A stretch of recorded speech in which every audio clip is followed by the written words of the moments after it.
नमस्ते, सुप्रभातम। आप सभी का स्वागत है मेरी योगिक स्टार्ट यूट्यूब चैनल पर। तो आज हम प्राणायाम अभ्यास करने वाले हैं। योग के इस अष्टांग योग के जो 8 पार्ट होते हैं, यम, नियम, आसन, प्राणायाम, प्रत्याहार, धारणा, ध्यान, समाधि। तो ज़्यादातर लोग आसन से स्टार्ट करते हैं, यम नियम को फॉलो नहीं करते और प्राणायाम को भी अच्छी तरह से प्रॉपरली फॉलो नहीं करते। तो प्राणायाम आज हम थोड़ा समझेंगे क्या होता है। तो जो हमारा योग सूत्र है, पतंजलि, महर्षि पतंजलि ने लिखा है, उसमें प्राणायाम को बताया है कि श्वास प्रश्वास योग गति विच्छेद प्राणायाम। जो श्वास भरना और छोड़ना की जो ये गति रहती है, हमें इसको बढ़ाना होता है। बढ़ाना मतलब तेज श्वास लेना नहीं है, इसको एक्सपेंड करना होता है। जो श्वास का और प्रश्वास का यानी कि भरने और छोड़ने का जो अंतराल है, उसको हमें खींच के बढ़ाना होता है। और इसी पे हमारा जीवन, ऐसे मानते हैं कि इसी पे हमारा जीवन निर्भर करता है। जितनी कम श्वास रहेगी, छोटी श्वास रहेगी, उतना कम जीवन रहेगा, और जितनी लंबी श्वास रहेगी उतना लंबा जीवन रहेगा। तो लंबी श्वास के लिए बहुत ज़रूरी है हम प्राणायाम करें। प्रतिदिन नहीं कर सकते हैं तो कम से कम वीक में 3 बार करें। और प्राणायाम कुछ इस प्रकार जो सब कर सकते हैं, तो मैं बताऊंगा आज। सर्वप्रथम एक क्रम है प्राणायाम करने का, ऐसे नहीं कि कहीं से भी कुछ भी उठा के कर दिया। तो पहले एक्टिव ब्रीदिंग की जाती है प्राणायाम, जैसे भस्त्रिका है या कपालभाति है।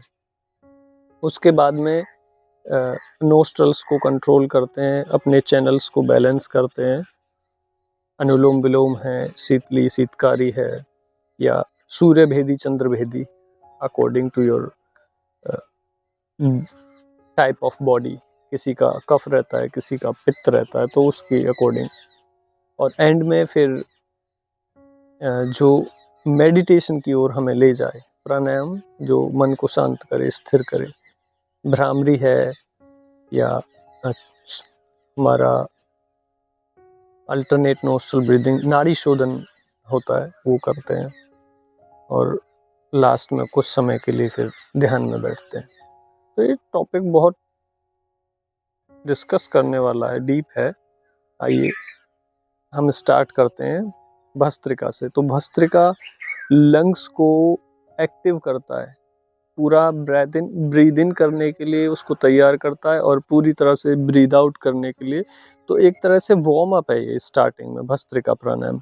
तो कुछ लोग इसको आराम से करते हैं बिना हाथों के मूवमेंट के। तो इसमें क्या होता है, breathe in, breathe out, breathe in, breathe out, breathe in, breathe out.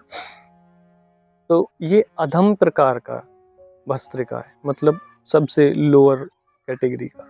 उसके बाद जो मीडियम आता है, इंटरमीडिएट वाले करते हैं उसको।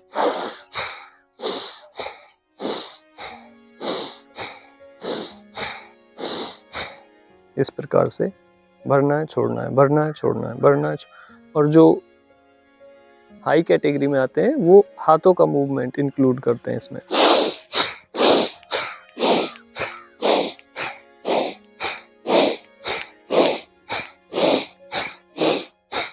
इस प्रकार। तो इसको कम से कम अपनी क्षमता अनुसार, चाहे आप अधम कैटेगरी का करें, मध्यम का या उत्तम का, उसको 3 बार करना है। ठीक है, कोई टाइमिंग नहीं कि 1 मिनट, 2 मिनट, 4 मिनट, नहीं। जितना आप कर पाए, आपको लगे थोड़ा श्वास भरने लगी, थकान से होने लगी, बैठिए, लंबा श्वास भरिए नाक से एक बार और मुंह से छोड़िए। फिर से ऐसे ही 5 बार लंबी गहरी श्वास भरेंगे, बॉडी रिलैक्स हो जाएगी। फिर से आप सेकंड राउंड के लिए प्रिपेयर हो जाएंगे। तो मैं मध्यम प्रकार का अभी प्राणायाम कर रहा हूँ।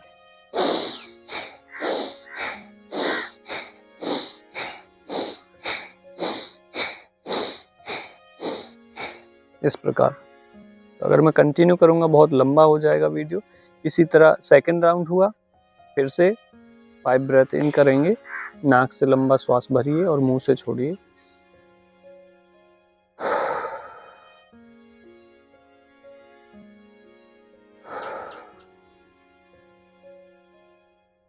सेकंड राउंड इसी प्रकार थर्ड राउंड करेंगे। जब 3 बार होगा उसके बाद फिर से 5 ब्रेथ्स आप रिलैक्सेशन करेंगे। उसके बाद फिर हम एक्टिव ब्रीदिंग का ही पार्ट है कपालभाति, जो प्राणायाम तो नहीं कह सकते हैं, शुद्धि क्रिया में आता है, षटकर्म के अंतर्गत आता है, लेकिन ये प्राणायाम में ही ज़्यादातर किया जाता है। तो कपालभाति में सिर्फ एक्टिव एक्सहेल होता है। अभी तक भस्त्रिका में इनहेल भी कर रहे थे, एक्सहेल भी कर रहे थे, इस प्रकार। तो इसमें सिर्फ हम एक्टिव एक्सहेल करेंगे। तो एक आती हुई श्वास को आप ऑब्जर्व करिए पहले कि श्वास अंदर जा रही है, पूरी चली गई, उसको झटके से पेट से छोड़ना है। मतलब पेट को जैसे अंदर की तरफ हम दबा रहे हैं। पेट एक गुब्बारा समझिए, अगर आप उसको पुश करेंगे तो ब्रेथ बाहर की तरफ निकलेगी। इस तरह से श्वास को आते हुए ऑब्जर्व करिए, क्योंकि स्टार्टिंग में अगर तेज तेज करते हैं तो वो चेस्ट से ही कर पाते हैं, एब्डोमिनल ब्रीदिंग अच्छे से नहीं होती है। और इसका मेन कार्य है कि कपालभाति, कपाल को चमकाना। जब पेट के नीचे से आप झटके से श्वास छोड़ते हैं तो हमारी शक्ति ऊपर की तरफ उठती है हमारे चक्रों के थ्रू। ठीक है, इसको कमर गर्दन सीधा करिए, कमर को ढीला एकदम नहीं छोड़ेंगे, कंधों को रिलैक्स रख सकते हैं, गर्दन को सीधा, आंखें बंद, और श्वास आने दीजिए और झटके से छोड़िए। 1 सेकंड में एक बार एक्सहेल, फिर श्वास आएगी, फिर। तो इसको ज़्यादा इंटेंस नहीं करना है। आप देख सकते हैं, मैं पेट पे हाथ रखूंगा तो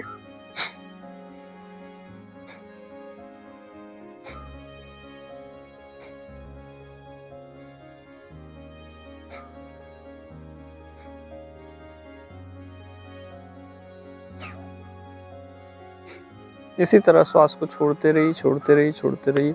इन सब के लाभ में एक बार मैं आपको लास्ट में बताऊंगा। बहुत सारे लाभ हैं प्राणायाम के। इसको भी इसी प्रकार हम 3-3 बार का सेट करेंगे, राइट। 3 सेट करेंगे, चाहे आप 10 बार करें, 20 बार करें या 30 बार करें, अपनी क्षमता अनुसार जितना आप कर सकते हैं। फिर ऐसे ही नाक से लंबा श्वास भरिए, मुंह से छोड़िए, बॉडी को रिलैक्स करिए। फिर से दूसरे राउंड के लिए प्रिपेयर करिए और actively exhale from your lower body.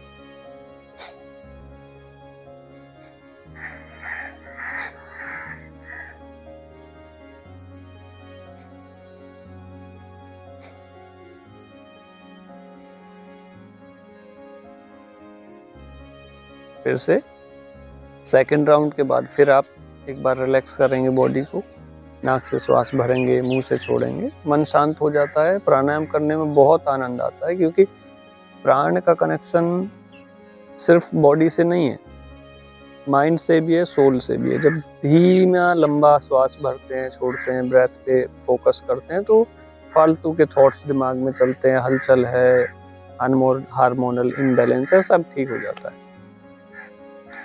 Third round भी इसी प्रकार करेंगे। उसके बाद हम अनुलोम विलोम प्राणायाम करेंगे।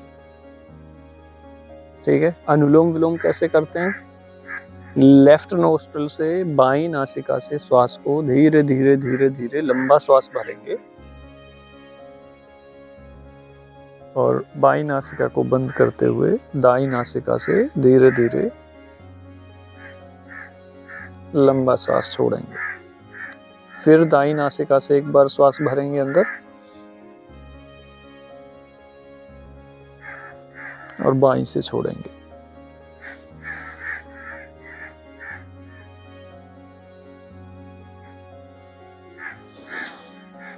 इसको हम ऐसे ही दोहराते रहते हैं। ये हमारे बॉडी के जो चैनल्स रहते हैं, राइट साइड, लेफ्ट साइड, दोनों नोस्ट्रल हैं, ईड़ा पिंगला, चंद्र साइड और सूर्य साइड, हमारी बॉडी के 2 पार्ट रहते हैं। उनको बैलेंस करता है, और किसी भी प्रकार का मन में तनाव या कोई चिंता या कोई भी प्रॉब्लम, हार्मोनल इम्बैलेंस वगैरह सब फिक्स कर देता है। इसको आप थोड़ा सा ज़्यादा कर सकते हैं। इसमें ऐसे नहीं कि बस 5 बार किया, 6 बार किया, क्योंकि इसमें थकान नहीं होगी आपको। जितना ज़्यादा करेंगे उतना रिलैक्स होंगे, उतना ज़्यादा आपको एक्टिवनेस फील होगी, उतनी ज़्यादा ऑक्सीजन बॉडी में जाएगी और कार्बन डाइऑक्साइड उतनी ज़्यादा निकलेगी। बॉडी की रिकवरी, सेल्स की रिकवरी, बहुत डीप डिस्कशन हो सकता है इस पे। इसको भी इसी प्रकार 3 बार करेंगे। समझिए आपने पहले 30 टाइम्स किया, इनहेल एक्सहेल, इनहेल एक्सहेल, फिर थोड़ी देर रुके, फिर से किया, फिर थोड़ी देर रुके। इसी प्रकार 3 साइकिल करने के बाद फिर नेक्स्ट प्राणायाम आता है। इसी में जब ये अल्टरनेट नोस्ट्रल ब्रीदिंग है, अगर हम इसमें ही श्वास को भरने के बाद रोकें, अब यहाँ से प्राणायाम, प्रॉपर प्राणायाम स्टार्ट होता है, जो पतंजलि योग सूत्र में बताया गया है कि श्वास और प्रश्वास की गति को कैसे विच्छेद करना है, कैसे बढ़ाना है। तो श्वास भरा, रोक दिया, पूरा पेट तक जाने दो, अंदर भर के रोको श्वास को, फिर श्वास को छोड़िए राइट नोस्ट्रल से। अपनी क्षमता अनुसार जब तक रोक सकते हैं रोकिए, ज़्यादा इंटेंस होल्डिंग नहीं करेंगे। और उसके बाद आप ब्रीद आउट, और आपको ऑब्जर्व करना है कि श्वास कहाँ तक गया, कहाँ पे है, अंदर क्या हो रहा है। फिर श्वास छोड़िए, फिर उससे मतलब प्रत्येक श्वास से जुड़े रहेंगे। बाहर छोड़ा श्वास, रुकिए, आराम से ठहरिए, जब तक थोड़ी अंदर बेचैनी ना हो कि हाँ श्वास भरना है। फिर भरिए, फिर अंदर रोकिए, फिर छोड़िए श्वास को लेफ्ट नोस्ट्रल से। तो लेफ्ट से भरते हैं, रोकेंगे, राइट से छोड़ेंगे, रोकेंगे, फिर राइट से भरेंगे, फिर रोकेंगे, लेफ्ट से छोड़ेंगे, रोकेंगे। ये एक साइकिल कंप्लीट होता है इसका, नाड़ी शोधन का। और प्राणायाम यहाँ से स्टार्ट होता है। अभी तक आप तैयार कर रहे थे अपने आप को, कपालभाति कर रहे थे, भस्त्रिका कर रहे थे, या जो अल्टरनेट नोस्ट्रल ब्रीदिंग कर रहे थे। तो ये सबसे ज़्यादा महत्वपूर्ण है करने के लिए। जो इसको करना शुरू कर देता है, किसी भी प्रकार की शारीरिक प्रॉब्लम हो, किसी भी प्रकार की मानसिक प्रॉब्लम हो, एकदम फिक्स हो जाती है। इसको आप लगातार एक बार में ही 6-7 मिनट, 8 मिनट, 10 मिनट बस करते रहिए। दिमाग की नहीं सुनना है क्या थॉट्स आ रहे हैं, क्या हो रहा है, क्योंकि वो बेचैनी, वो जो आपका कंफर्ट जोन बन चुका है ना, आप फोन रख के नहीं बैठ सकते हैं, आंख बंद करके नहीं बैठ सकते हैं। मतलब माइंड इतना हाइपर हो गया है, इतना ज़्यादा एक्टिव हो गया है कि उसको some kind of information it needs to process. तो आप उसको कट ऑफ कर रहे हैं यहाँ पे। श्वास भरना है, छोड़ना है और उसको ऑब्जर्व करना है। तो ये जो माइंड का प्रोसेस है उसके कुछ अगेंस्ट है। आप अब अनडूइंग करने लग गए, मतलब दिमाग का कार्य है कुछ करना, और आप क्या कर रहे हैं, कुछ भी ना करना, उसके एकदम अपोजिट। तो जब आप ऐसा करने में समक्ष हो जाएंगे, जब आप नाड़ी शोधन करने में समक्ष हो जाएंगे अच्छे से, तो आपकी बॉडी में जो हार्मोन्स इनबैलेंस होते हैं, वो क्यों होते हैं? आप किसी बात से जुड़े, वो हो सकता है आपको क्रोध दिलाने वाली हो, खुशी पैदा करने वाली हो, या आपको थोड़ा भावुक करने वाली हो, या दया किसी के प्रति आप फील करते हैं, सहानुभूति करते हैं। तो ये हर एक जो एक्सप्रेशन है उसके साथ में एक जो इमोशन जुड़ा हुआ है, वो हार्मोन्स रिलीज करता है। तभी आप महसूस कर पाते हैं कि बॉडी में एकदम से उत्साह आया, एकदम से गुस्से में आपको लगा कि बीपी हाई हो गया है भयंकर, या ऐसे लग रहा है शक्ति आ गई नई शरीर में, और खुशी में आपको एक आनंद की लहर महसूस होती है, डर में एकदम कुछ बेचैनी सी महसूस होती है। तो ये आपकी बॉडी में हार्मोन्स रिलीज होते हैं। हार्मोन्स का काम होता है खून में जाएंगे और आपको एक नई सिचुएशन के अकॉर्डिंग ढाल देंगे। कि डर में जो सिचुएशन होती है या तो भागो या छिपो या फिर लड़ो, इस प्रकार की। खुशी में होता है सब कुछ भूल जाओ, आनंद में आराम से रहो, टेंशन फ्री।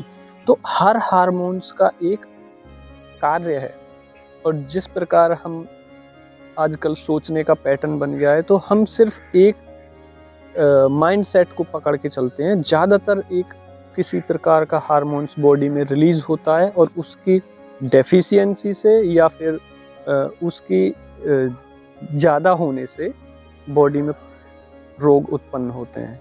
आयुर्वेद में बताया गया है कि ये सारी जितनी भी परेशानियां हैं, चाहे सबसे पहले मानसिक रूप पे विकसित होती है और फिर आपके शरीर में वो झलकने लगती है, क्योंकि डेली आप हार्मोन्स को डिसबैलेंस कर रहे हैं, मेटाबॉलिज्म को वो डिस्टर्ब कर रहा है, और उसके बाद आपको डेफिशिएंसी महसूस होने लगती है कि ये विटामिन कम हो गया, ये मिनरल कम हो गया, इस चीज़ की कमी है, नींद की कमी है। धीरे धीरे धीरे वो एक बड़े स्तर पे आने लगती है। कॉन्स्टिपेशन हो गया किसी को माइग्रेन हो गया, ये एक बड़ा रूप लेने लगती है। तो ये सब की जड़ को काटता है। आप सोचेंगे कि इतना बेहतरीन प्राणायाम है, इससे किसी भी प्रकार का लाइलाज रोग सब फिक्स हो जाता है। तो ये बहुत ज़रूरी है। इसके बाद में लास्ट में जब आपने नाड़ी शोधन किया, फिर करेंगे भ्रामरी प्राणायाम। भ्रामरी प्राणायाम में अंगूठे से दोनों कान को बंद करना है, जो एक फ्लेक्सिबल बोन रहती है कान के साइड में, उसको दबाना है। मध्यम उंगली को आँख पे रखेंगे और जो अनामिका है उसको ऊपर रखेंगे मस्तक पे, क्योंकि हमारे कुछ एक्यूप्रेशर पॉइंट रहते हैं, कुछ जो पॉइंट्स हैं उनको दबाने से बॉडी नेचुरली एक रिलैक्सिंग स्टेट में आती है। तो एक साइनस का पॉइंट आँख की साइड में अंदर की तरफ नाक पे एक हल्का सा उभरा सा दाना रहता है, जैसे कोई मस्टर्ड सीड है यहाँ पे, और भौं के ऊपर दबाएंगे उंगलियों से, और जो रिंग फिंगर है उससे नाक के एकदम सेंटर में नीचे ऊपर वाले होठ पे इस प्रकार दबाएंगे।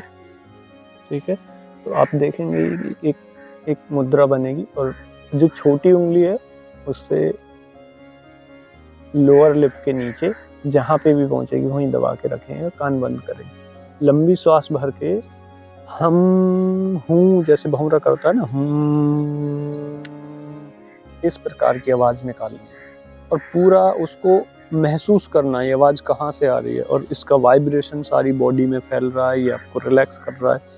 बस 10 बार इसी प्रकार दोहराएंगे, मैं आपको करके दिखाता हूँ।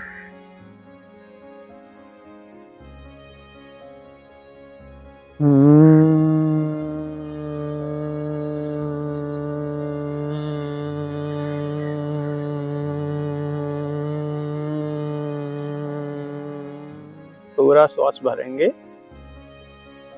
और हुंकार भरते हुए पूरा श्वास छोड़ेंगे।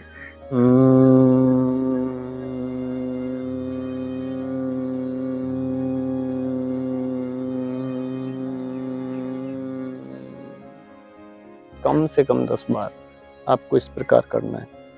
इसके बाद आपको इतना ताज़ा महसूस होगा, एकदम पूरी तरह फ्रेश, एक्टिव, एकदम बोझ सा उतर गया ऊपर से। तो प्राणायाम करके देखिए, चमत्कारिक लाभ मिलेंगे। सुनने में लगता है कि पता नहीं क्या बड़ी बड़ी बात है, लेकिन सिर्फ 7 दिन करिए, ज़्यादा नहीं, लेकिन करिए। स्टार्टिंग कर सकते हैं भस्त्रिका, लास्ट 5 मिनट, मतलब 2 मिनट करेंगे अगर आप, तो भी 6 मिनट होता है। कपालभाति 3 सेट किए, अनुलोम विलोम, नाड़ी शोधन और भ्रामरी, बस इतना सा है। इसका जो पैटर्न है इस तरह है कि पहले भस्त्रिका से लंग्स को एक्टिव किया जाता है, वार्म अप किया जाता है।